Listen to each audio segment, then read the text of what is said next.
படத்துல இந்திய ராணுவத்தினுடைய ரகசியங்களை ஏன்னா அவங்கெல்லாம் கஷ்டப்பட்டு தான் நம்மளை இங்கிட்டு வாழ வச்சுக்கிட்டு இருக்காங்க. அப்பவே நம்மளுடைய எல் முருகன் அவர்கள் கேட்கல, இனிமேல் என்ன செய்யறாருன்னு பார்ப்போம். ராகுல் காந்தி பாகிஸ்தானினுடைய பயங்கரவாதி மாதிரி பேசுறாரு. அதிகமான முறை இந்தியாவோட ஒரு அரசியல்வாதி மன்னிப்பு கேட்டாருன்னா அவர் ராகுல் காந்தியா தான் இருப்பாரு.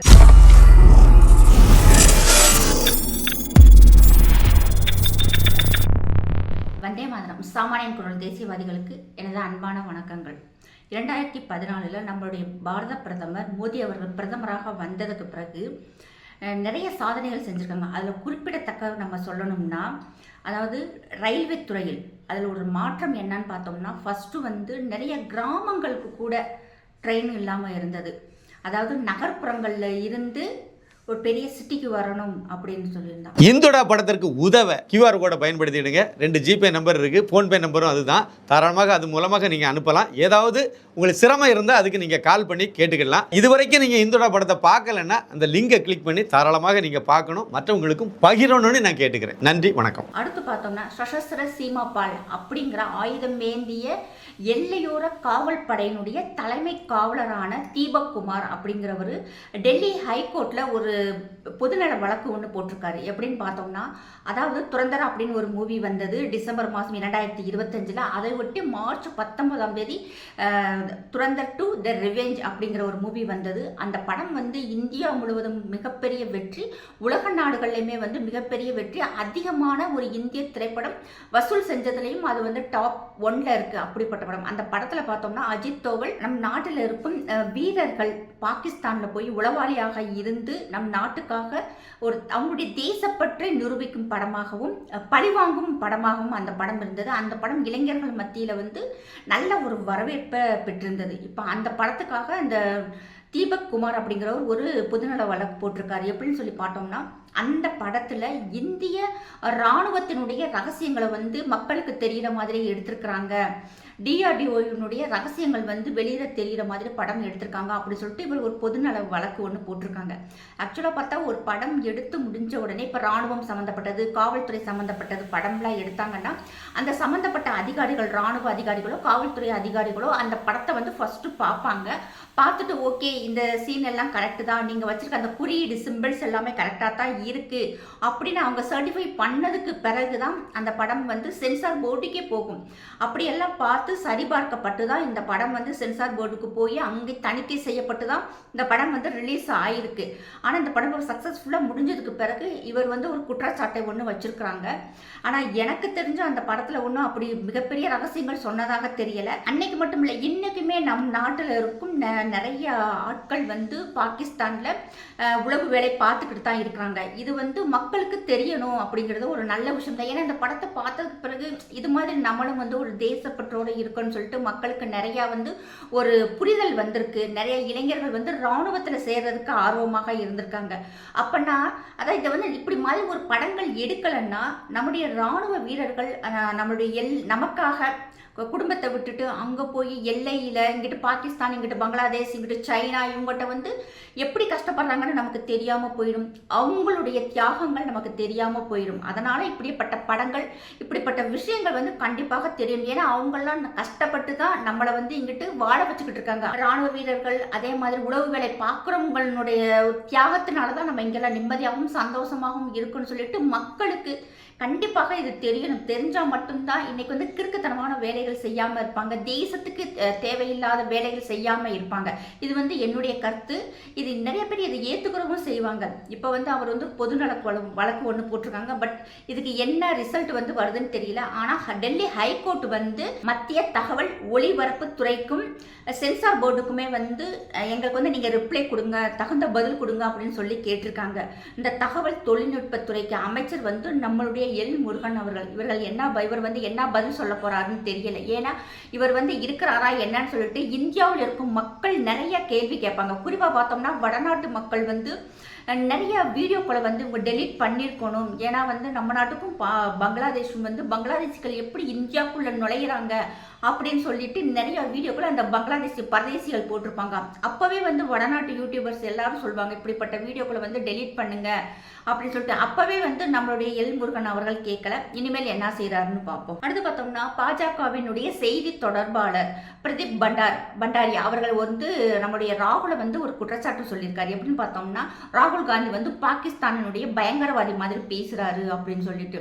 அவர் பாவம் அவருக்கு வாய்க்கு வந்ததெல்லாம் எப்போ பார்த்தாலும் பேசிக்கிட்டு தான் இருக்காரு. அது மட்டும் இல்லாமல் நிதின் நபி அவர்களுமே வந்து ராகுல் காந்தியை பிடிச்சி தீர்த்து வச்சிருக்காங்க. அதாவது வந்து நம்முடைய பாரத பிரதமர் மோடி அவர்களும் உள்துறை அமைச்சர் அமித்ஷா அவர்களும் வந்து இந்தியாவை வந்து வித்துட்டாங்க, அம்பானிக்கும் அதானிக்கும் வித்துட்டாங்க அப்படின்னு சொல்லி ஒரு குற்றச்சாட்டை ஒன்று வச்சிருக்காரு.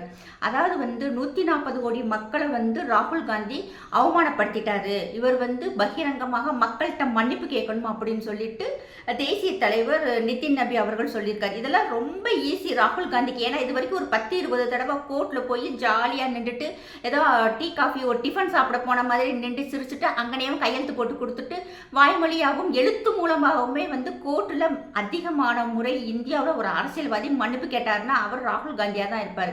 இப்பயுமே வந்து நிதின் நபீன் அவர்கள் வந்து மன்னிப்பு கேளுங்கன்னு சொல்லும்போது ரொம்ப ஈஸியா போய் அவர் வந்து மன்னிப்பு கேட்டு வந்துருவாரு. இந்துடா படத்திற்கு உதவ QR கோடை பயன்படுத்திடுங்க. 2 ஜிபே நம்பர் இருக்கு, போன்பே நம்பரும் அதுதான். தாராளமாக அது மூலமாக நீங்க அனுப்பலாம். ஏதாவது உங்களுக்கு சிரமம் இருந்தால் அதுக்கு நீங்க கால் பண்ணி கேட்டுக்கலாம். இதுவரைக்கும் நீங்க இந்துடா படத்தை பார்க்கலன்னா அந்த லிங்கை கிளிக் பண்ணி தாராளமாக நீங்க பார்க்கணும், மற்றவங்களுக்கும் பகிரணும்னு நான் கேட்டுக்கிறேன். நன்றி, வணக்கம். பிரதீப் பண்டாரி அவர்கள் சொல்லும்போது இந்தியாவில் வந்து எந்த மாநிலத்திலுமே இவங்களால ஆட்சி அமைக்க முடியல, தொடர் தோல்வி ஏற்பட்டதனால ராகுல் காந்திக்கு வந்து மனநல வந்து சரியில்லை, மனநிலை வந்து சமன் நிலைப்பாடு இல்லை, பேசாம லூசுன்னு சொல்லிட்டு போக வேண்டியதானே. அதாவது அஸ்ஸாம் முதல்வர் ஹேமந்த் பிஸ்வ சர்மாட்ட கேட்டால் அவர் பட்டுன்னு சொல்லிடுவாரு ராகுல் காந்திக்கு புத்தி இல்லை, ராகுல் காந்தி புத்தி இல்லாத பிள்ளை அப்படின்னு சொல்லிடுவாரு. அதே மாதிரி சொல்லாம சுத்தி வளைச்சு பாஜகவினுடைய தலைவர்கள் பேசியிருக்காங்க. ராகுல் காந்தி எப்போ பார்த்தாலும் இப்படி தான் பேசிக்கிட்டு இருக்காரு. நம் நாடு வந்து வளர்றது அவருக்கு பிடிக்கல, நம் நாடு வந்து மக்கள் வந்து இன்னைக்கு மத சண்டை இல்லாமல் ஜாதி சண்டைகள் இல்லாமல் இருக்கிறது ராகுல் காந்திக்கு சுத்தமாக பிடிக்கல. அதனால் ராகுல் காந்தி இப்படி தான் பேசிக்கிட்டு இருப்பார். இன்னொன்று இவர் பார்த்தோன்னா இந்தியாவில் வந்து அதிகமான அதாவது இடத்த வந்து ஆக்குப்பை பண்ணி வச்சிருக்கிற ஒரு குடும்பம்னு பார்த்தோம்னா ராகுல் காந்தியினோட குடும்பம் தான்.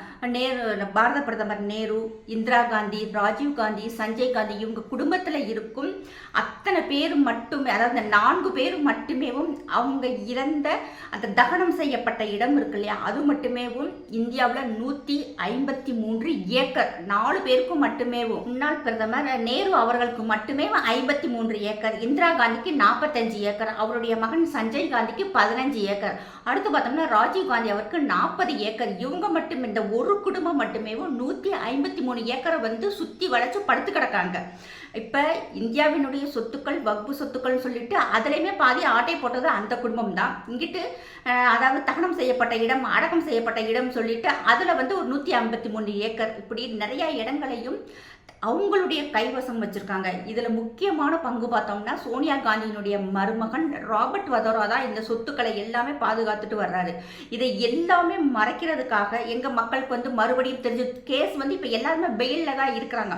அப்படி இருந்தாலுமே அந்த மக்களை வந்து ஒரு மடைமாற்றுறதுக்காகவே ராகுல் காந்தி எப்ப பார்த்தாலும் ஒண்ணு வெளிநாட்டுல போய் ஒப்பாரி இல்லாட்டி இங்க உள்ள இருக்கிறவங்களை பிடிச்சி என்னத்தையாவது பேசி கடிச்சுக்கிட்டு இருப்பாரு. இப்ப கொஞ்ச நாளா பார்த்தோம்னா ஒவ்வொரு ஆயுதமா எடுத்தும் எல்லாமே ஃபெயில் ஆயிடுச்சு இல்லையா. இப்ப என்ன செய்யறாருன்னா நமக்கே தெரியும், ரொம்ப நாளா இப்ப அம்பானி அதானியை பத்தி பேசாம இருந்தார். அதுக்கு முக்கியமாக காரணம் இவருடைய சகோதரி பிரியங்கா காந்தி அவர்கள் அதானி அவங்களுடைய மிகப்பெரிய டீல் ஒன்று சைன் ஆகி அதன் மூலமாக அவங்களுக்கு பல 1000 கோடி வந்து வருமானம் வந்திருக்குன்னு சொல்லிட்டு ஒரு 6 மாசத்துக்கு முன்னாடி ஒரு தகவல் ஒன்று வந்தது. இது சம்பந்தப்பட்ட விஷயங்கள் பீகார் மீடியா, பீகாரினுடைய யூடியூபர்ஸ் எல்லாருமே நிறைய விஷயங்களை எடுத்து வெளியே கொண்டு வந்தாங்க. அதற்கு பிறகுதான் ராகுல் காந்தி, அதாவது இந்த டீல் முடிஞ்சதுக்கு அப்புறம் தான் ராகுல் காந்தி அதாவது அதானியை பற்றி பேசுறதவே விட்டுட்டாரு. இல்லாட்டினா தொடர்ச்சியாக குடைச்சல் கொடுத்துக்கிட்டே இருப்பாரு. ஆனால் அதுக்கு உண்டான ஆதாரங்களை வெளியே சொல்ல மாட்டாரு. வித்துட்டாரு அப்படின்னு மட்டும்தான் சொல்றாரு. அவங்களால அந்த அம்பானினாலையும் அதானினாலையும் இந்தியாவுக்கு எவ்வளவு டாக்ஸ் வருமானம் வருது அப்படின்னு பார்க்கணும். அவங்க கட்டுற டாக்ஸ் தான் இன்னைக்கு நமக்கு நிறைய நலத்திட்டங்கள், நமக்கு வந்து ரோடு போடுறதாகட்டும், ரயில்வே துறைக்காகட்டும், எல்லாமே வந்து மக்கள் கட்டுற டாக்ஸ். குறிப்பாக பார்த்தோம்னா இந்த தொழில் அதிபர்கள் கட்டுற டாக்ஸ். இன்னைக்கு எப்படி நம்ம தமிழ்நாட்டில் நம்மளுடைய கொங்கு மண்டலத்தில் இருக்கும் அந்த தொழிலதிபர்கள் கட்டுற டாக்ஸ்னால தான் இன்னைக்கு நம்முடைய தமிழ்நாடு வந்து மிகப்பெரிய ஒரு வளர்ச்சி முன்னோக்கி போய்கிட்டு இருக்கோம். அதே மாதிரி இந்தியாவில் இருக்கும் எல்லா தொழிலதிபர்களும் கட்டக்கூடிய டாக்ஸ் தான் இன்னைக்கு இந்தியாவை வந்து ஒரு மேன்மையான இடத்துக்கு முன்னோடியாக கொண்டு போய்கிட்டு இருக்கு. இந்த இந்தியா வளர்ச்சி அடைகிறது பிடிக்கல, இந்தியா வந்து முன்னாடி முதன்மை நாடாக போய்கிட்டு இருக்கிறது பிடிக்கல, மற்ற நாடுகளுடைய நம்முடைய பாரத பிரதமர் வந்து ஒரு நல்ல உறவோடு இருக்கிறது பிடிக்கல. ஏன்னா இன்னைக்கு பார்த்தோம்னா மற்ற நாடுகளில் ஒரு பெட்ரோல் டீசல் விலையை எடுத்துக்கங்களேன், 55%, 54% வந்து ஒவ்வொரு நாடும் உயர்த்திக்கிட்டு இருக்கு. இவ்வளவு ஏன் நான் எங்கிட்ட பெட்ரோல் இருக்கு, எங்கிட்ட டீசல் இருக்கு, எங்கிட்ட கேஸ் இருக்குன்னு சொல்லக்கூடிய அரப் கண்ட்ரிஸேவும் 28%, 38%, 42% வரைக்கும் அந்த நாட்டு மக்களுக்கு பெட்ரோல் டீசலினுடைய விலையை கூட்டியிருக்காங்க. ஆனால் நம்ம நாடு வந்து வெறும் 3 ரூபா மட்டும்தான், பெட்ரோல் டீசலுக்கு ஒரு 3%, 3 ரூபா தான் கூட்டியிருக்காங்க. அதுக்கே இங்கே பார்த்தோம்னா கொய்யோன்னு அலறிட்டு நாடை சரியா நடத்த தெரியல அப்படின்னு சொல்லிட்டு ராகுல் காந்தி ஒப்பாரி வைக்கிறாரு. இவர் வருஷம் பூரா இப்படித்தான் பேசிக்கிட்டு இருப்பாரு. இதை மக்கள் வந்து புறந்தள்ளிட்டாங்க. ஆனால் நம்முடைய நாடு இன்னைக்கு முன்னேறி போய்கிட்டு இருக்க பார்த்து இந்த வயிற்றப்படுறதுக்குன்னே ஒரு கும்பல் வந்து நம்ம நாட்டில் இருக்குது. இப்போ நம்ம நாடு வந்து இன்னும் ஏண்டா பாகிஸ்தான் மாதிரி ஆகலாம், பங்களாதேஷ் மாதிரி ஆகலன்னு சொல்லிட்டு வயிற்றச்ச பிடிச்சிக்கிட்டு இருக்க கும்பலுக்கு மத்தியில் நம்ம நாடு இன்னைக்கு மிகவும் வேகமாக போய்கிட்டு இருக்கிறத பார்க்கும்போது நமக்கே வந்து ஒரு பெருமையாகவும் சந்தோஷமாகவும் இருக்கு. ஜெய்ஹிந்த், ஜெய் பாரத். இந்துடா படத்திற்கு உதவ QR கோடை பயன்படுத்திடுங்க. 2 ஜிபே நம்பர் இருக்குது, ஃபோன்பே நம்பரும் அதுதான். தாராளமாக அது மூலமாக நீங்கள் அனுப்பலாம். ஏதாவது உங்களுக்கு சிரமம் இருந்தால் அதுக்கு நீங்கள் கால் பண்ணி கேட்டுக்கலாம். இதுவரைக்கும் நீங்கள் இந்துடா படத்தை பார்க்கலன்னா அந்த லிங்கை கிளிக் பண்ணி தாராளமாக நீங்கள் பார்க்கணும், மற்றவங்களுக்கும் பகிரணும்னு நான் கேட்டுக்கிறேன். நன்றி, வணக்கம்.